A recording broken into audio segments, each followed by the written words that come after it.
మళ్ళా కోణాన్ని మనం ఎన్ని రకాలు చెప్పాం? కోణాలు ఎన్ని రకాలు చెప్పాం? ఏ కోణాలు?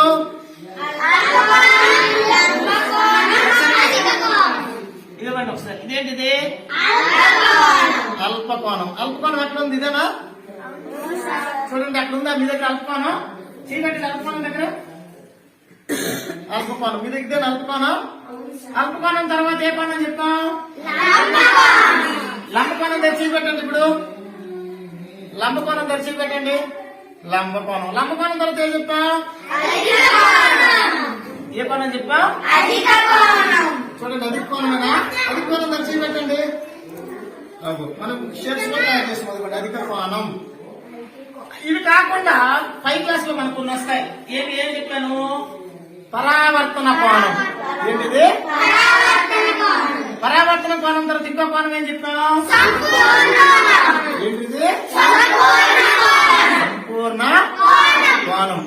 అయితే ఇప్పుడు చెప్పండి ఫస్ట్ ఏం చెప్తాను? అల్పకోణం అంటే ఎంత?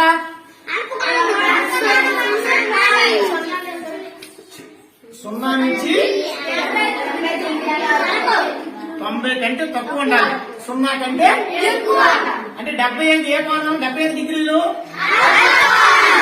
85 డిగ్రీలు, 60 డిగ్రీలు. మరి లంబకోణం అంటే కరెక్ట్గా 90 ఉండాలి. కరెక్ట్గా అది లంబకోణం. లంబకోణం తర్వాత ఏ కోణం అన్నాం? 90 కంటే ఎక్కువ ఉండాలి, 150 కంటే ఇదిగో అధిక కోణం. అనుకోండి అధిక కోణం అంటే అది. అవునా? ఓకే. అధిక కోణం అంటే అది. ఇప్పుడు మనం ఇప్పుడు 3 షేప్స్ ఇచ్చారు కదా మనకి. ఇప్పుడు మనకి ఇచ్చారు కదా, చూద్దాం ఆ కోణాలు వస్తాయి. ఇంకో మన దగ్గర ఏది ఉంది? క్లే ఉంది కదా. క్లే క్లే ఇదిగో చూద్దాం ఒకసారి. చూడండి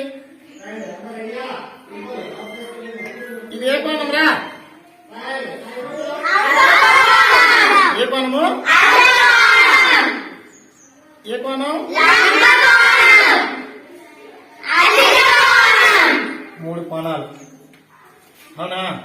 కోణాన్ని మనం ఎలా చూపిస్తాం?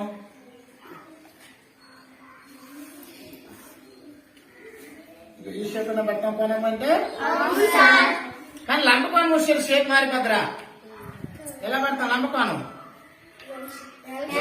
పెడతాం. లంబకోణాన్ని మాత్రమే ఇలా చూసిస్తాం. లంబకోణాన్ని మాత్రం ఇలా చూపిస్తాం. లంబకోణాన్ని మాత్రం ఇస్తాం. అంటే 3 కోణాలు మనకి. మళ్ళా సరళ కోణము, పరావర్తన కోణము, సరళ కోణం అంటే 180 డిగ్రీలు. పరావర్తన కోణం అంటే 180 నుంచి 360.